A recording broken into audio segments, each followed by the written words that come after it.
is Keys to the Shop, episode 246, Selecting a Wholesale Coffee Provider. Well, hey everybody, and welcome to another episode of Keys to the Shop, where we give you insights, inspiration, and the tools you need to grow as a coffee service professional. My name is Chris DeFirio. I'm your host for the show. Welcome, and for those of you who have been here a long time, thank you so much for being on the journey with us. And for those of you just joining, we welcome you. I'm glad you decided to join today.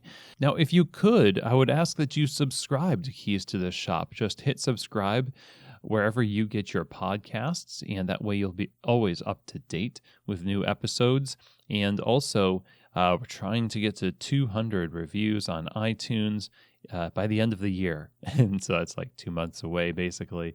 But I think we can do it. And if this show has been helpful for you and you love what we do here at Keys to the Shop, I wonder if you could do us a favor and put up a 5-star rating or review over at iTunes. It doesn't take much time, but it makes a huge difference in people being able to find the show. And I thank you very much for doing that. And to those of you who have already done so, it means the world. I want to let you all know that in addition to this podcast, Keys to the Shop offers consulting and coaching for you and your business. So whether you're just starting out, opening your first coffee bar, and need guidance on how to start off on the right foot, or you have a business already, but you want to take things to the next level, you need an assessment of your operations, you want to increase your quality, you want to scale responsibly, you've got some projects or problems that you need sorted through. There are lots of ways that Keys to the Shop can help you, whether that's over the phone or on site. So if working with Keys to the Shop consulting sounds like something you might be interested in, then I would encourage you to reach out to me via email. My email is chris@keystotheshop.com. That's CHRIS at keystotheshop.com, and I'd love to have a conversation with you, see how I might be able to lend a hand wherever you are in your coffee business journey. Now, today's episode is brought to you by Prima Coffee. Prima Coffee is one of the world's best specialty coffee equipment suppliers. Not only are they curating the best equipment from all over the world and keeping their finger on the pulse of what is new and what is going to really set you up for success, but they work hard to make sure that you're getting the right equipment for your situation, whether that's espresso machines, grinders, brewers, under-counter refrigeration, smallwares.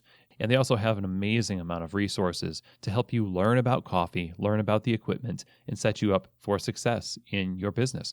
So I would encourage you, if you're looking for commercial coffee equipment for your business, look no further than prima-coffee.com, a really amazing business and group of people providing such a wonderful service for us in the specialty coffee retail community. This episode is also brought to you by the Pacific Barista Series. The Barista Series is the line of plant-based performance beverages that's essentially the king of plant-based beverages worldwide, selected by the most discerning palates of professional baristas around the world, and it is tested by those baristas before it even hits the market. So you know that what you get on the counter is going to perform the way that you really want it to. So it produces amazing texture, so you can make latte art with it. It stands up to the heat from steaming, and it provides a balance in the cup that keeps your beverage focused on your coffee. And all of these things and more make it a wonderful selection for you to serve to your customers. I would encourage you, get these in your store and try them for yourself. Let your baristas try it, your customers. I think it'll definitely impress you. And you can learn more over at the website, pacificfoodservice.com. Again, that's pacificfoodservice.com. If you want to serve your customers the best plant-based beverages possible, then I really think you should be serving the Barista Series from Pacific. All right, everyone. So today we are going to be talking about selecting a wholesale coffee provider. This is going to be something not just for people who don't roast their own coffee, who are wholesale clients, but even if you are a roaster, these are the types of things that you want to be concerned with communicating to your potential customers. And I've got 10 things that I want to cover in today's episode that I think will make a world of difference for instilling confidence that you've made the right decision by partnering with a particular roasting company to provide coffee for your business. And it's a really big decision. Unfortunately, I see people really rush this decision. I see people make it maybe without some of the best considerations in mind. and then they have to switch midstream. Something happened where the relationship soured. And I hope some of these 10 things that we're going to go over today will prevent unnecessary stress and help you select a great roaster. So let's start with the first thing here, and they're somewhat in order of importance. And so I at least put this one in the beginning because I think it's very important. And that's, do they align with your values? It would assume that you already know what your values are. If you say, well, my value is to run a successful coffee shop, well, I don't know. That's not really a value. It's valuable, but is it a value? I don't think so. I think they have to figure out what is important to you within that context.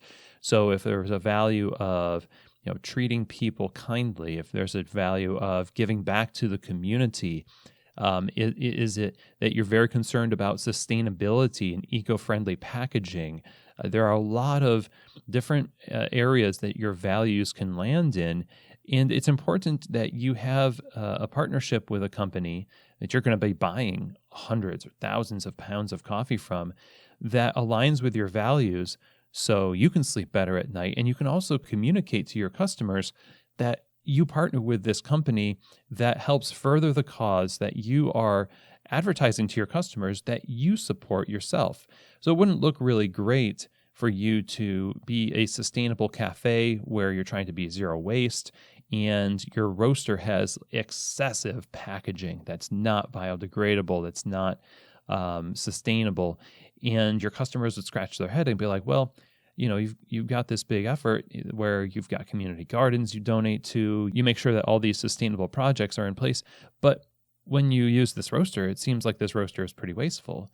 That would be one example. Another one would simply be that if you have a value that's as simple as treating people with kindness, but you interact with the company and it feels like they're just real salesy. They're not really kind people. And you've got maybe a bad feeling about the way you're being treated, even though a lot of other factors seem right. This one just doesn't set well with you. That's a good sign that maybe you're not aligned. So you need to figure out, what are my values? And then how does this roaster help me not only fulfill those values, but also communicate a unified front to our customers that we are living these values even in the things that we select in the coffee shop. So that would be my first suggestion to you as you look around for who to use in your coffee shop. And this could be even for those of you who are considering switching roasters right now. What are the values? Do they align? That's a good sign. That's not the only thing, but is one of the big ones. So, and it's actually one that could actually cover over some other areas like the next one, which is cost. Cost is obviously going to be one of the main determining factors for what you can do in your business. So if you're in an area that is not saturated with coffee, and mostly it's like Denny's or wherever you happen to be around the U.S., like Shoney's or whatever commercial coffee people might be used to, if the market is not there for very expensive coffees, but you yourself have a taste for very expensive coffees, producing that in a commercial setting is going to necessitate that you charge more for the coffee than your customers would be willing to pay for. So selecting a coffee that's financially feasible for you to make money on by selling the coffee regularly to your consumers is going to be a huge factor. You need to price the coffee so you can make a profit in the final product. And again, so people will buy it often enough that it is profitable for you. So that's the second thing is cost. You really have to look at, are you going to be able to have a predictable stream of purchasers of this coffee at the price point you need to charge for it in order to make money so that it's sustainable? If that's the case and you're in a place where that's already being done, well, great. You might have more options than the average person. If not, if again, you're not in a really built up place for specialty coffee, you might need to start with somebody who has more accessible pricing and then work your way up from there if you want to. But again, it all depends on how much you pay for that coffee, how much it costs you to produce that final cup of coffee or a shot of espresso, and then how much your customers are willing to pay to make this profitable for you and your business. So get those cost of goods calculators out and do some math. And instead of being wowed by the branding and the scores and the reviews, look at the practicalities of cost when you're considering who to use as a wholesale provider.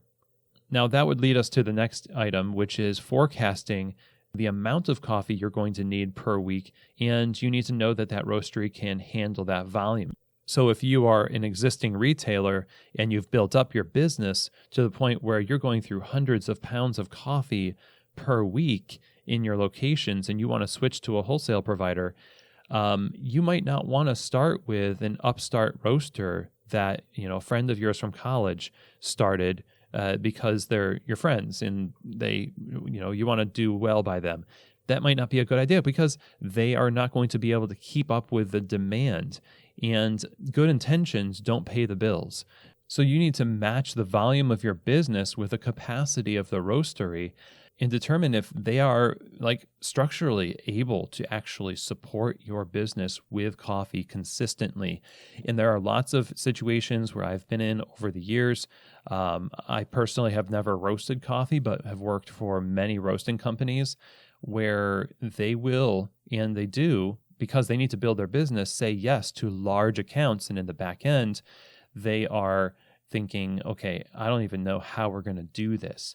That's a little scary, and I've seen it fall apart on the customer, unfortunately, because the roastery said yes to too many things. They bit off more than they could chew, promised more than they can deliver, and so it's up to you as the client or potential client to assess what kind of business do they do regularly, and is my business going to stretch them to the point where they, falter? And I'm going to be the guinea pig for the scaling of their business. That's up to the roaster to actually scale responsibly and say yes responsibly. It's not up to you to just, give them a shot because they're good people.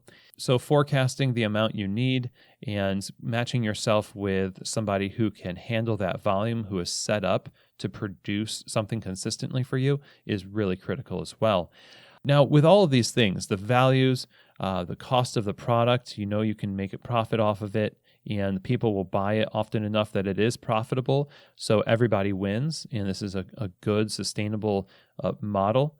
And then also that factor of forecasting the amount you're going to need and choosing a roaster that can fill those orders consistently. You don't want to just select one roaster that fits those three things. I think you need to have a variety to taste. You need to have different roasters that have all these things in common on the table with their coffees represented, because the next step is to taste those coffees and see if, all things being equal with values and cost, that the taste of the coffee now is going to be the deciding factor. You need to have a variety, and you need to taste through these coffees from these different roasters on various brew methods, and not just on various brew methods.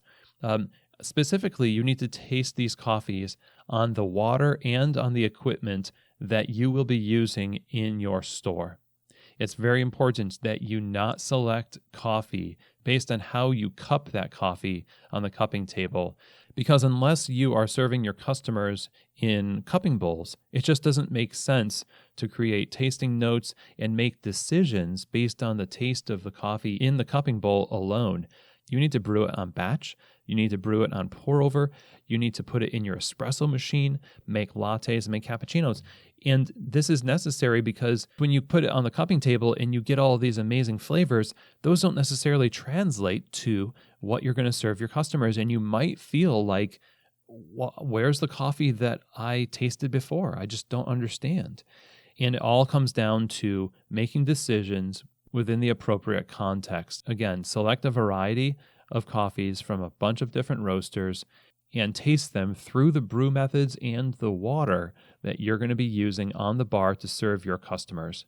Okay, so the fifth thing I want to talk about here is catering to regional tastes and not personal tastes. So when you're going through these tastings, you need to pay attention to whether or not this is coffee that people will like. And I know you're a person, but let's just face it, you're weird and I'm weird. And customers just don't have as much buy-in to acidity, for example. A lot of us in coffee love a really acidic coffee, and we find it very novel and fun. And and I don't know a lot of customers who really appreciate that, maybe less than we would think.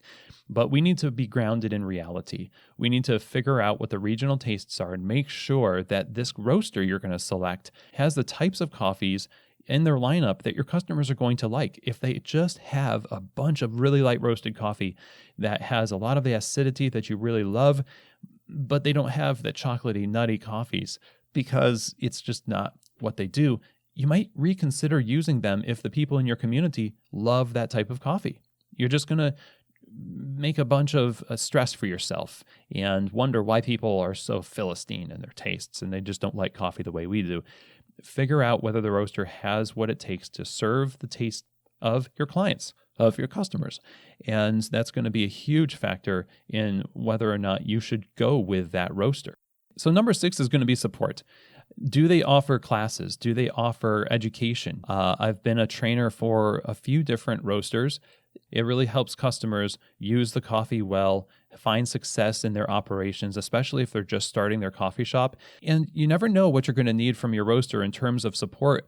When you have a unified front with a roaster who supports the coffee and can offer some education to your staff, it creates this wonderful dynamic where, it's not just the word of the owner, it's not just the word of the manager, but now the trainer from the roastery is coming in to talk about the coffees. It's like a dignitary coming into the coffee shop.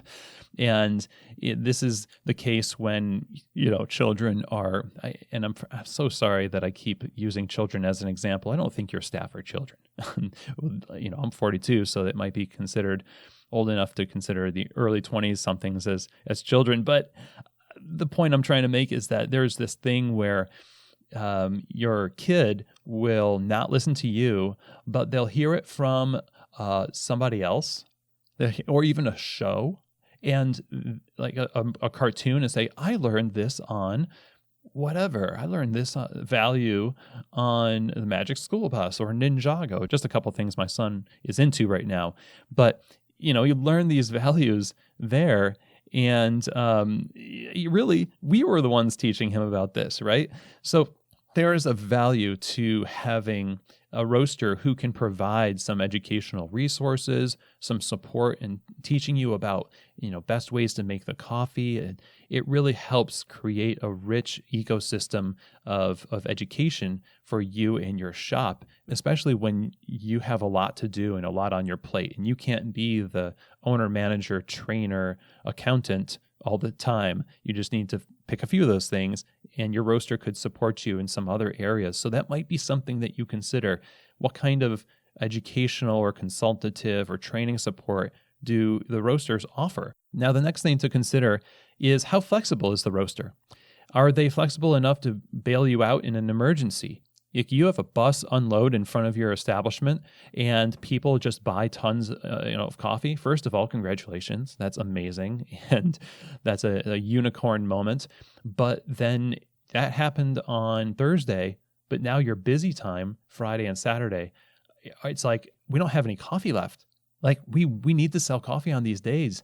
We need to call our roaster and see if they can hook us up with some extra coffee. Now, it's not a fault of your own. Sometimes clients will do this where they don't order responsibly and they're always asking to be bailed out by the roaster. And I'll tell you from the back end, the brakes will be put on that pretty soon after a while. But when a roaster knows that you're doing great and you're just running up against some hard times, they should be flexible enough to serve you at least a little bit, and sometimes a lot. So they could send somebody over with a couple of 5-pound bags of coffee and invoice you for that, or some retail bags on the fly. If you're ordering coffee from a very long distance, they can't really be as responsive. So this might be something you consider when determining if you're going to ship coffee across the country. The response time is going to be a lot longer. Locally, of course, it might be better response time, but only if they themselves have the value of flexibility and working to serve their clients as much as they can, because this is a collaboration. If you do well, they do well. So flexibility in your wholesale provider is really critical. Now we're on to the final 3 things. And, with these lists, maybe I should make them shorter, but I hope that these have been helpful for you. Number 8 would be, are they open to feedback? And does this go both ways? Will they give you feedback about the way you're brewing their coffee? And can you give them feedback about what's going on with their coffee on your bar? That kind of a relationship makes everybody better in the long run. And, you want to have a roaster that's humble enough to really give ear to what you're experiencing on the bar. Maybe it is you. Maybe something happened where you just assumed that your baristas have been backflushing the machine the right way, and they haven't been, okay? A roaster who is all about taking feedback will eliminate them as the possibility on the back end and will help walk you through eliminating some other factors also, so that we can get to the root of the problem. So we're all about problem solving and not above being the problem ourselves, okay? So it could be that something broke down with your machine or a barista or even yourself. But it also could be that somebody switched your origin. That happens sometimes. Wrong label on the bag, wrong roast date. The coffee was a little under that day because the gas accidentally got shut off and nobody told the head roaster about it, and it just shipped like that.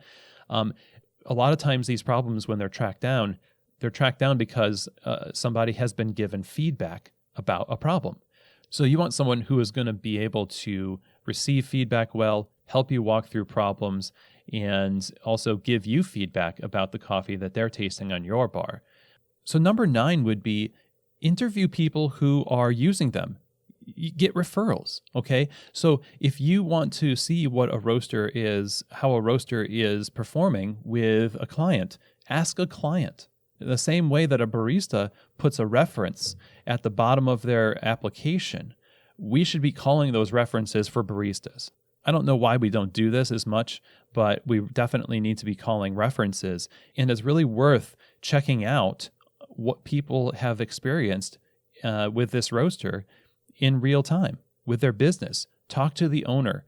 Get on the phone with a GM or somebody who is responsible for purchasing and interacting with this company and say, how is it working for them? We're thinking about using them. What do you think? Sometimes you'll get the answer, they are wonderful, best decision we ever made by far.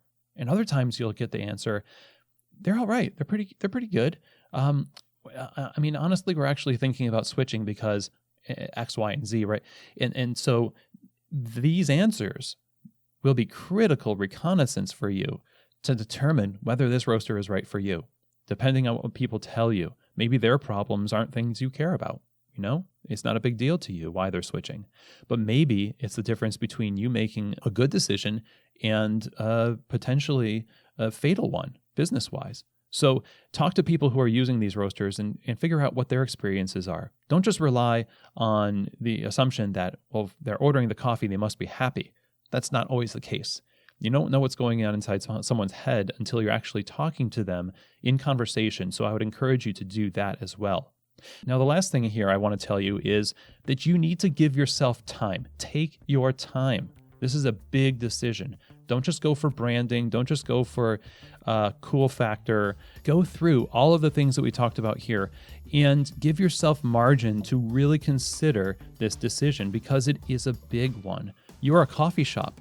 What you serve and who prepares it for you is definitely one of the biggest decisions you're going to make. And if you rush it or you make it for reasons that are a little bit surfacey, then you're not going to be making good business decisions. And I want your business to succeed. I want you to succeed. And deciding on your wholesale coffee provider is a decision that you need to give time to and good consideration and reasoning. So in the end, I hope that all of this has been helpful to give you some ideas of how to make these decisions, whether you're just opening a shop and need to make a decision on a roaster to start off with, or you're thinking of switching roasters, or you are a roaster yourself and you want to really serve your clients well. I think these things are helpful to put into play in all of those situations. So if you have any questions, comments, or feedback about this episode or other episodes on Keys to the Shop, you can email me, chris@keystotheshop.com. You can also contact me there if you are interested in consulting or coaching.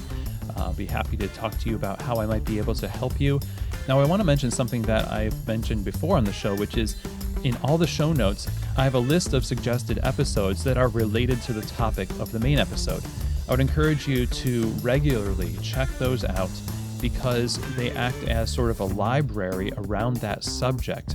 In this case, wholesale roasting. We'll probably link to Joe Morocco talking about roasting, other people talking about setting up a roastery, maybe some training episodes, but they're all related to this topic, and I think they act almost like course content for the subject. So be sure to check that out in the show notes. And that is it for our episode today. Thank you so much for taking the time to join me. I appreciate you all so much. Remember to subscribe and give a 5-star rating and review to the show on iTunes.